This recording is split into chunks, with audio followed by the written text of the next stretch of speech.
chers pasteurs, représentants des églises, chers invités, frères et sœurs et amis, bonjour et bienvenue à nouveau. 各位敬爱的牧长、教会的代表、来宾、弟兄姐妹，平安！再次的欢迎大家来到我们的中间。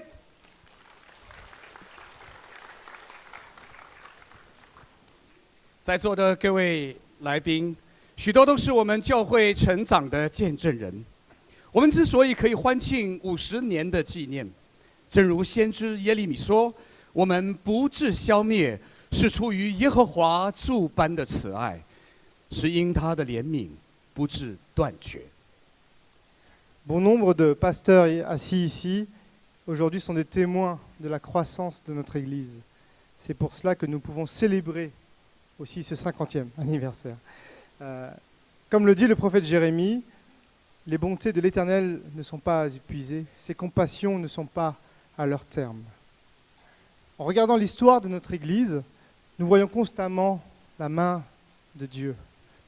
Quand nous apprenions à marcher, il nous a donné la main. Quand nous sommes tombés et avons pleuré, il nous a portés. Et quand nous étions égarés sur notre propre chemin, il nous a corrigés. À tout moment, sa grâce nous a accompagnés. 从教会的历史回顾中，我们看见有一双手，在我们蹒跚学步的时候，他牵手引领；在我们跌倒哀哭的时候，他搀扶怀抱。 在我们偏行己路的时候，他责备管教；在所有的时刻，他恩惠相随。让我们再一次将一切的感恩颂赞归给三一神。在这场结束之后，我们还设有餐会，与大家一同的来分享喜乐。Donnons une fois de plus toute la reconnaissance et la gloire au Dieu 3 fois saint. Après cette deuxième partie, nous aurons un cocktail dînatoire pour continuer à partager ensemble notre joie. Je vous invite à prier. 我们一起来祷告。 Notre Père, qui sommes-nous pour que tu te soucies de nous? 亲爱的天父，我们是谁？你竟顾念我们。 Pendant 50 ans, tu nous as guidés avec fidélité.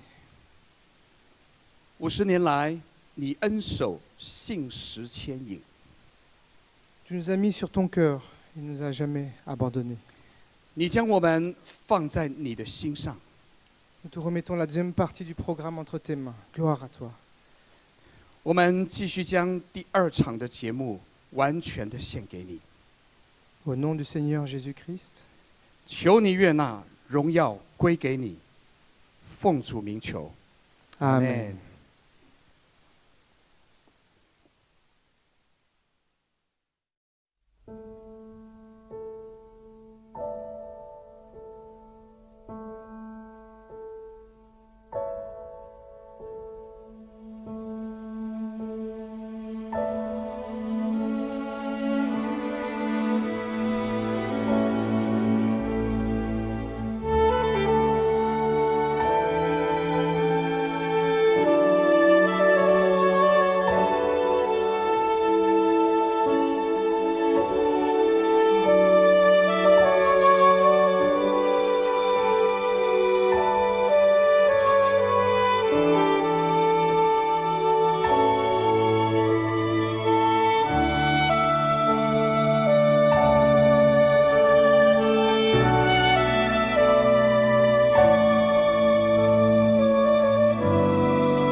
Les francophones ont débuté, c'est vrai, avec le fait que Madame Une, Monsieur et Madame Liang ont créé le groupe Benjamin, Jonathan et Timothée, avec Tata.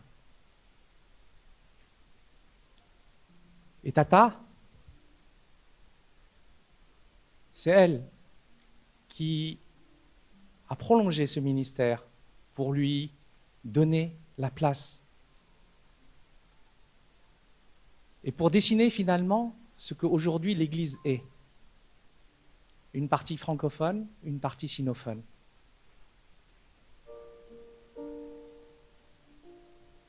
Et je voudrais l'inviter à venir nous rejoindre. Tata, s'il te plaît.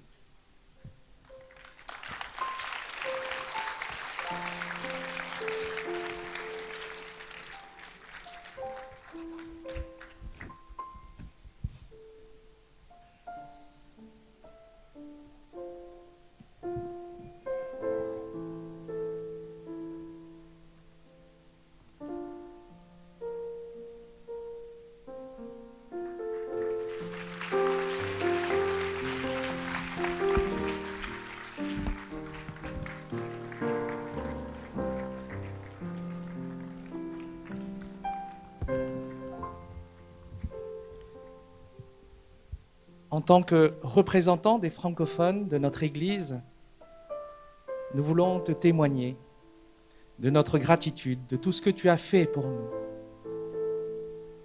de tout ce que tu as dû aussi souffrir pour nous ou à cause de nous. Pardon et merci, Tata.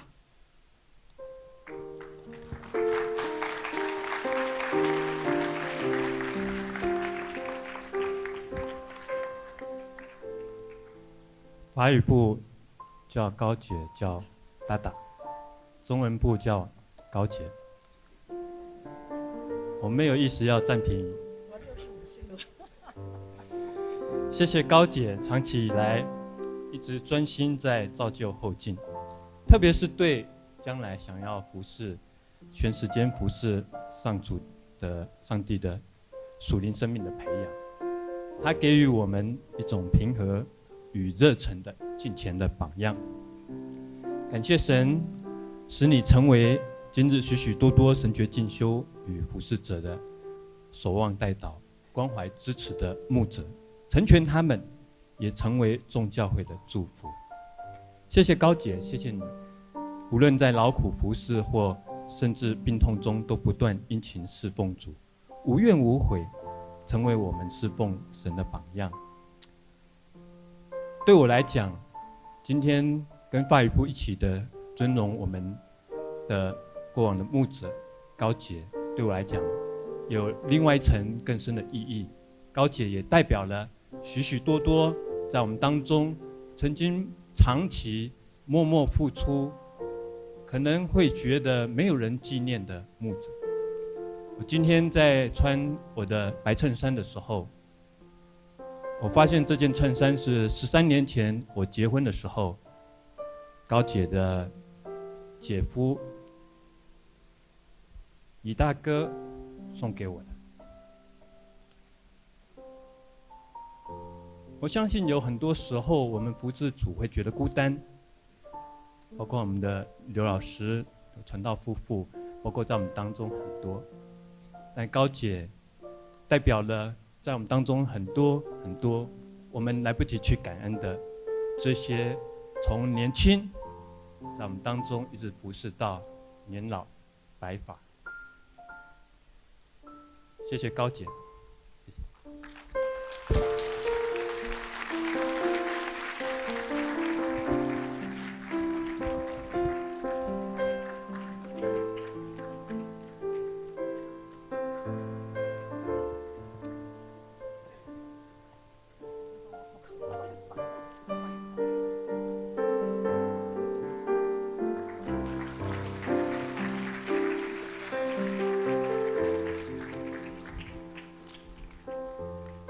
我想神把我们摆在这个地方，带到这地方来，在他的时候，让我们可以参与在他的家里，在他的爱里，Je crois que 一 Dieu, 起。je crois que Dieu, s'il nous a placés ici, c'est pour que nous puissions être ensemble une famille, 我们一起来成长， pour que nous puissions grandir ensemble, 我们被他装备， pour que nous soyons justement soignés par lui, 他给我们一个好大好大的家，让我们可以一起学习彼此相爱。 pour que Dieu nous prépare, c'est vrai, et pour que nous puissions apprendre vraiment à nous aimer les uns les autres.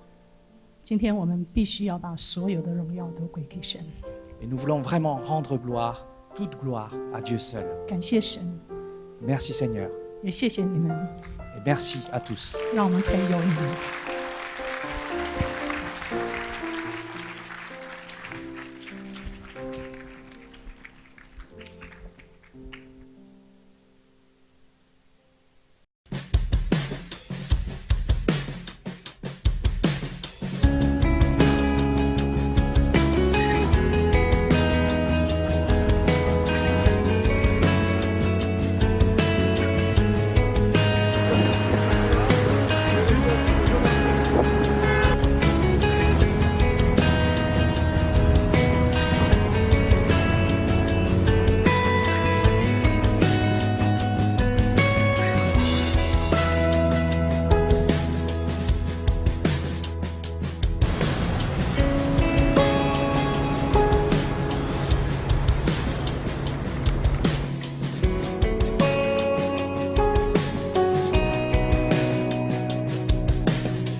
souhaite un joyeux anniversaire à l'Église évangélique des Chinois à Paris. 50 ans, ce n'est pas rien, et j'ai eu l'occasion en fait, de connaître l'Église à la rue de Lille. Les premiers souvenirs, ce sont des négociations entre un propriétaire et un locataire, mais évidemment, les relations n'en sont pas restées là, et c'est avec joie que je continue à collaborer avec votre Église. Joyeux anniversaire! Je tiens à exprimer mes meilleurs vœux de bénédiction à l'Église évangélique des Chinois à Paris. Depuis presque 20 ans, je suis avec grand intérêt, en particulier, l'essor de la section francophone. J'admire votre attachement à l'enseignement biblique et le grand sérieux avec lequel vous suivez les enfants et les jeunes dans leur cheminement spirituel. Alors, sans parler de l'efficacité de l'organisation et des délicieux repas que j'ai été invité à partager. Le campus de 2013 reste gravé dans ma mémoire. Et c'est toujours avec grand plaisir que je reviens dans votre église, qui est devenue un lieu d'amitié pour moi aussi. Et au nom du comité du pilotage du réseau des scientifiques évangéliques, j'exprime également notre reconnaissance pour l'accueil de notre journée annuelle de réflexion et d'études chaque mois de janvier. Que votre Église reste un lieu où des jeunes et des moins jeunes rencontrent le Christ, soient affermis dans leur foi et accompagnés dans l'amitié dans leur parcours de vie. Je souhaite un excellent anniversaire à l'église évangélique des Chinois du passage Vatio. Mon épouse et moi-même avons eu le privilège de vivre 2 campus avec votre église et nous en gardons un très bon souvenir. L'amitié de ceux d'entre vous que nous avons côtoyés de plus près depuis des années nous est aussi précieuse. Que notre Dieu fasse la grâce à votre église de s'affermir dans la foi, de rester fidèlement attaché à sa parole, de progresser dans la connaissance de notre Dieu, de conduire sa vie de façon toujours plus conforme à sa volonté et de vivre une belle communion fraternelle. Et qu'il accorde cela pareillement à chacun d'entre vous. Aussi, nos meilleurs vœux pour de bons moments en ce week-end festif.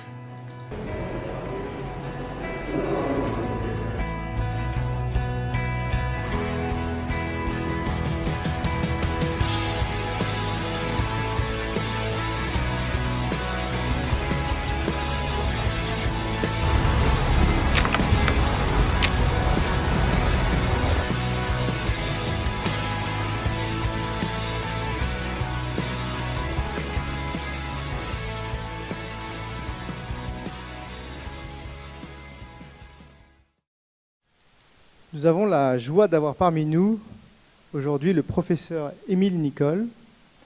Il est l'une des figures les plus respectées du monde évangélique francophone. 我们今天很高兴请到 Émile Nicole 教授在我们中间。他是法国福音派教会中一个非常受尊重的一位学者。 Professeur d'Ancien Testament, doyen honoraire de la faculté de Vaux-sur-Seine, il a aussi longtemps enseigné à l'Institut biblique de Nogent. 他是 Vaux-sur-Seine 圣经神学院的荣誉教授，而且教授旧约，并且很长的一段时间，他也在 Nogent 圣经神学院教课。 Accueillons chaleureusement le professeur Émile Nicole pour ce deuxième message. 让我们用热烈的掌声来欢迎 Émile Nicole 教授。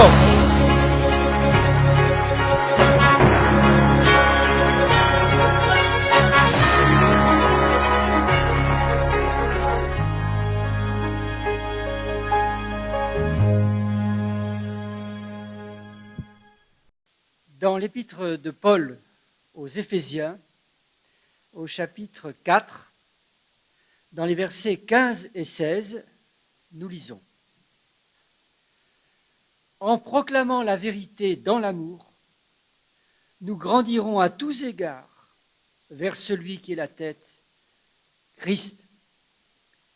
C'est de lui que le corps tout entier tire sa croissance pour s'affermir dans l'amour. sa cohésion et son unité, lui venant de toutes les articulations dont il est pourvu, pour assurer l'activité de chacune de ses parties.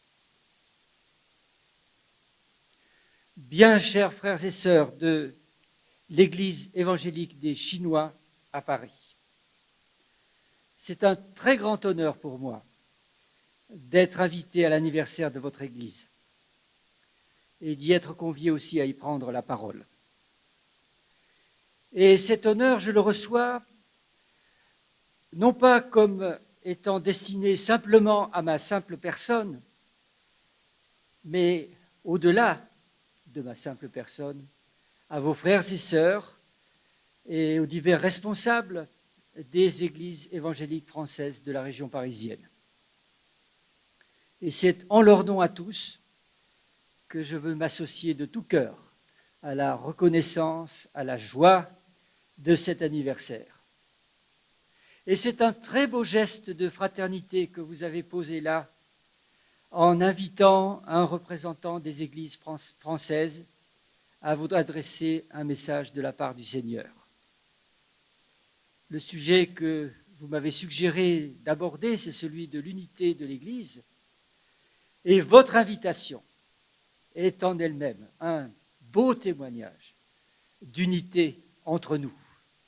Cette unité que vous êtes efforcés de vivre dans votre Église et que le Seigneur vous a fait la grâce de vivre dans votre Église entre une partie sinophone et une partie francophone.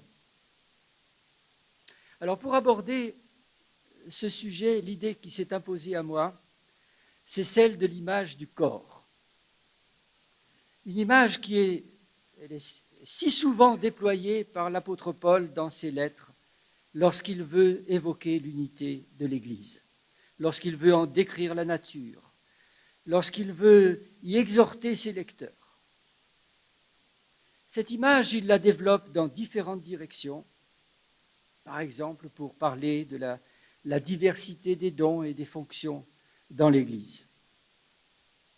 L'avantage de cette représentation de l'Église comme un corps, c'est qu'elle nous représente l'unité de l'Église comme celle d'un organisme vivant, un organisme aux relations nombreuses et complexes, et un organisme qui se régénère et se développe par un processus interne. Alors je vais reprendre l'une après l'autre ces trois caractéristiques. Le corps est un organisme vivant. Et c'est là l'avantage de l'image du corps par rapport à celle du bâtiment, par exemple. Une autre image qui est utilisée largement dans le Nouveau Testament pour parler de l'Église. L'Église, elle est le temple de Dieu. C'est une belle image qui décrit l'Église comme un édifice bien agencé sur des bases solides et avec une fonction, un édifice avec une fonction noble, celle d'honorer Dieu. Un édifice dont nous sommes chacun les pierres, imbriquées les unes dans les autres. Une belle image, une image utile. Mais à cette image-là, à cette image du bâtiment, il manque la vie. Les pierres sont inertes et le bâtiment lui-même aussi est inerte, même s'il est en construction. Aussi, pour compenser cette inertie, lorsque l'apôtre Pierre, dans sa première lettre, utilise l'image du bâtiment, il lui donne la vie, avec des pierres vivantes auxquelles on peut s'adresser pour les inviter à construire elles-mêmes le bâtiment auquel elles sont intégrées. Vous-même, comme des pierres vivantes, édifiez-vous pour former une maison spirituelle. Et c'est tellement vrai que l'Église est un organisme vivant que des pierres vivantes qui constituent l'édifice, l'apôtre passe directement aussi aux personnes qui officient dans le temple, c'est-à-dire aux prêtres qui offrent les sacrifices dans le temple. Les pierres se construisent pour constituer une communauté 2 prêtres qui offrent des sacrifices spirituels. Et c'est ainsi que l'image de l'édifice s'anime pour rendre compte de l'Église comme un corps vivant. L'Église est un corps vivant parce qu'elle est constituée d'êtres vivants comme vous, comme moi, et elle est aussi elle-même un corps vivant. L'Église, ce n'est pas seulement un lieu de culte, ce n'est pas seulement une liste de membres, des statuts, un organigramme, un budget, une organisation, mais c'est aussi avec tout cela et dans tout cela un organisme vivant. L'Église dont nous fêtons aujourd'hui les 50 ans, cette Église, pendant 50 années, elle a vécu, elle s'est développée, elle a subi certains changements, prévus ou non. D'un côté, c'est bien la même Église, sinon on ne pourrait pas fêter son anniversaire. Mais d'un autre côté, ça n'est plus exactement la même Église. Il en va d'ailleurs de même avec tous les anniversaires.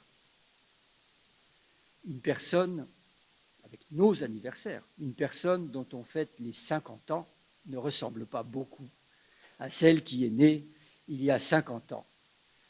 Et pourtant, c'est bien la même personne.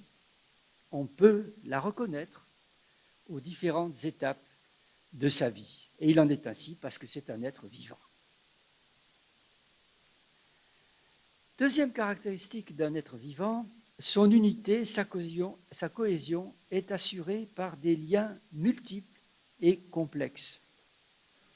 Il y a des articulations entre les os, il y a des liens entre les muscles et les os, il y a un réseau sanguin, il y a un réseau de nerfs, et peut-être encore d'autres réseaux, peut-être les Chinois en ont le secret, mais j'en reste à mes connaissances de base qui sont limitées.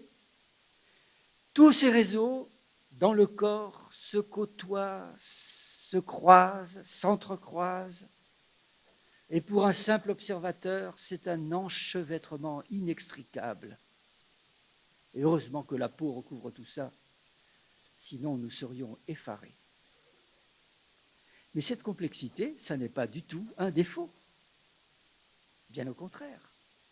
C'est tout le secret de la merveilleuse sagesse de notre Dieu qui a formé notre corps.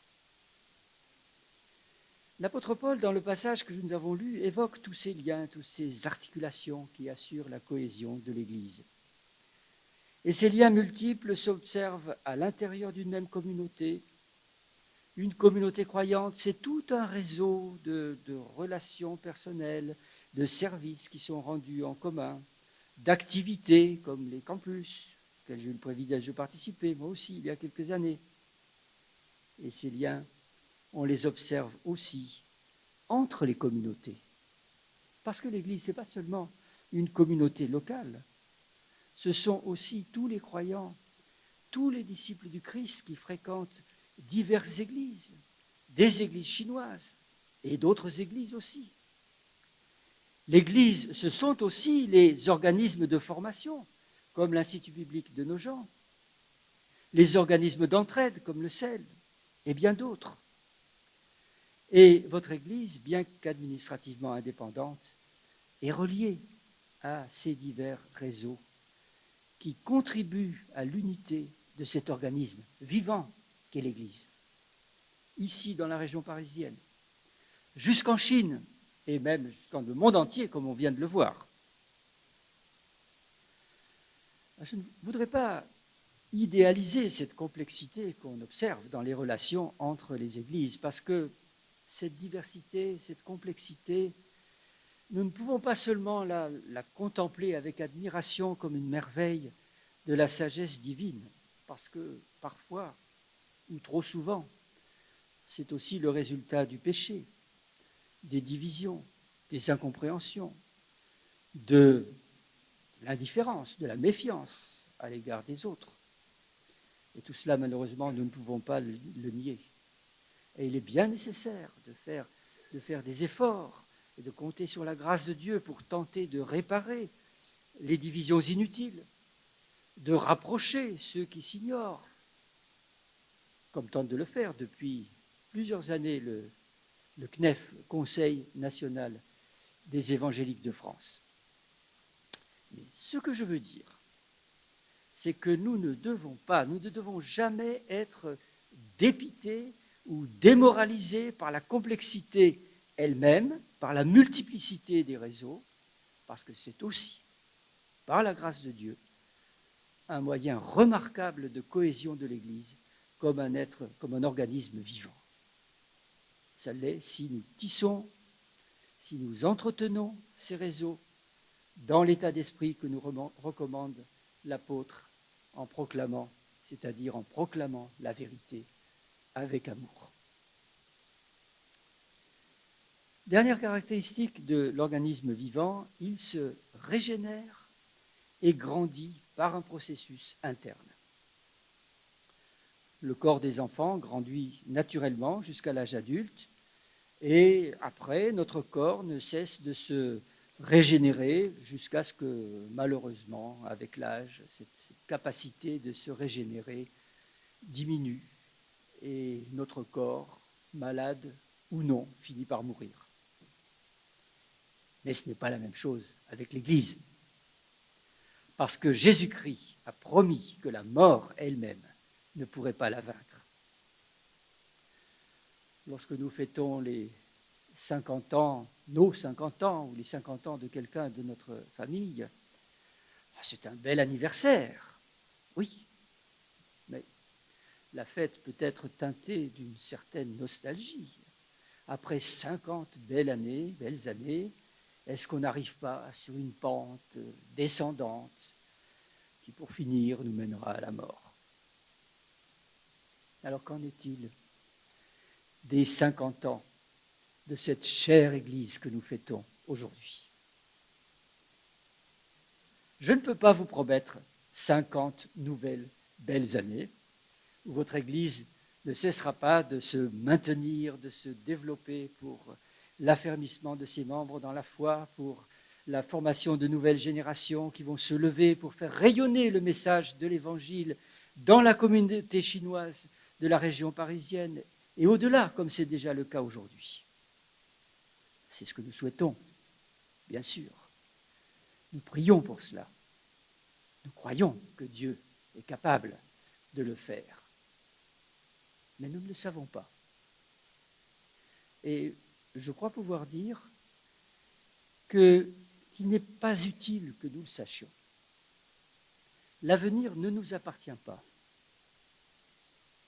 Mais ce que nous savons, c'est qu'à la différence du corps humain voué à la mort, le corps vivant qu'est l'Église n'est pas voué à la mort.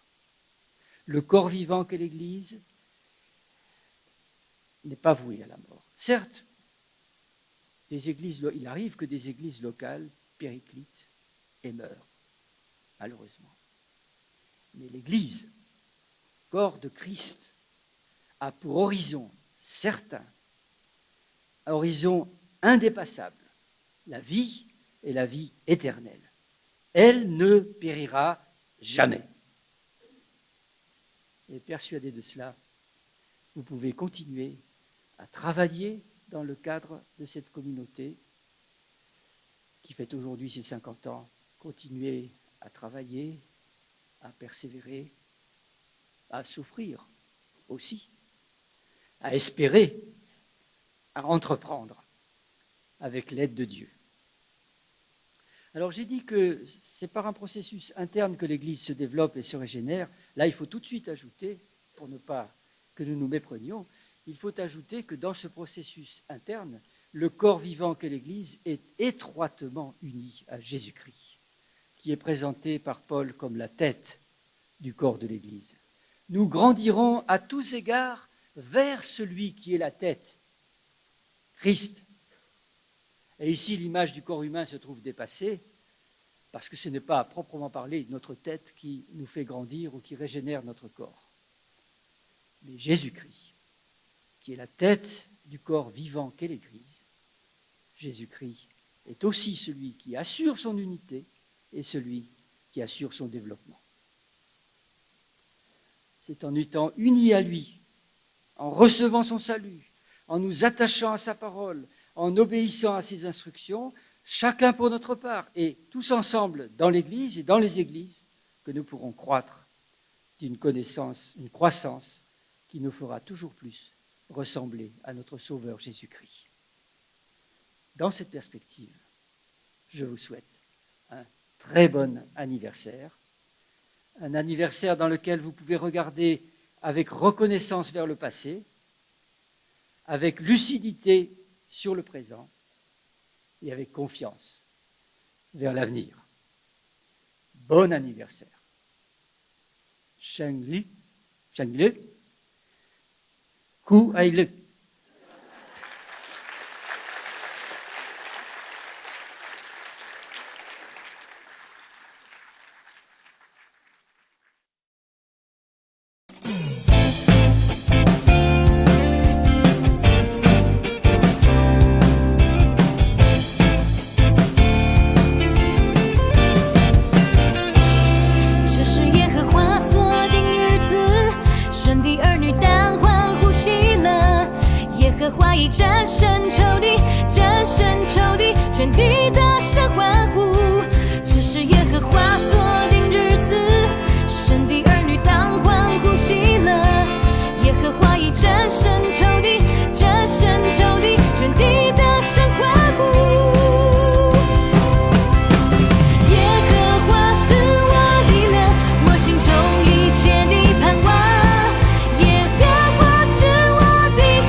Psaume 100.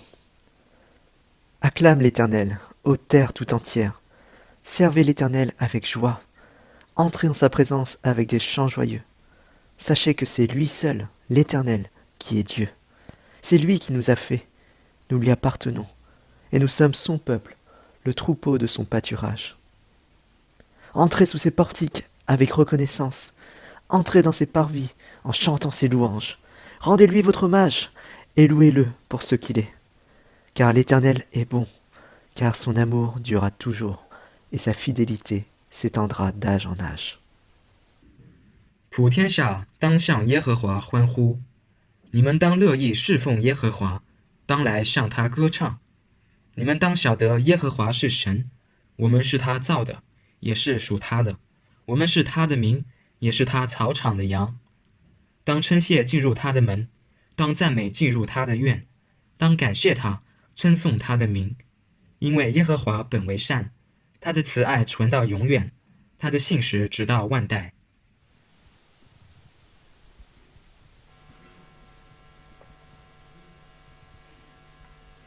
Oui, Dieu, ta fidélité dure à toujours. 是的，主啊，你的信实存到永远。Levons-nous encore ensemble pour chanter la fidélité de notre Seigneur et sa bonté envers nous. 请大家一同起立，一同来称谢主的信实和良善。Dieu, ta fidélité. 你的信实广大。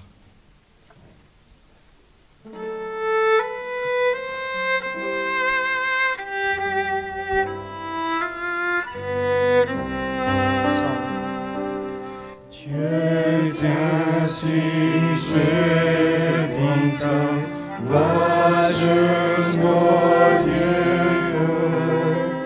Relève ton jeune agneau de l'horizon. Ta tendre main est toujours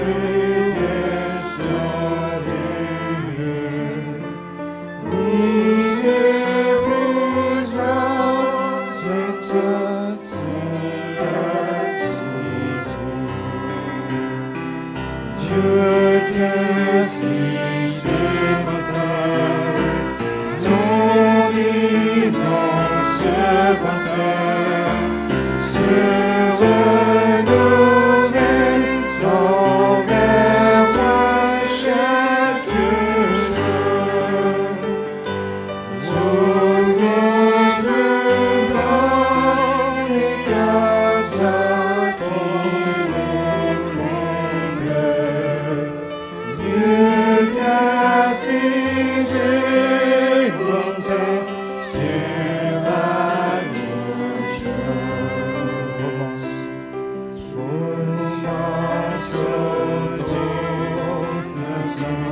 You're the Lord's soldier.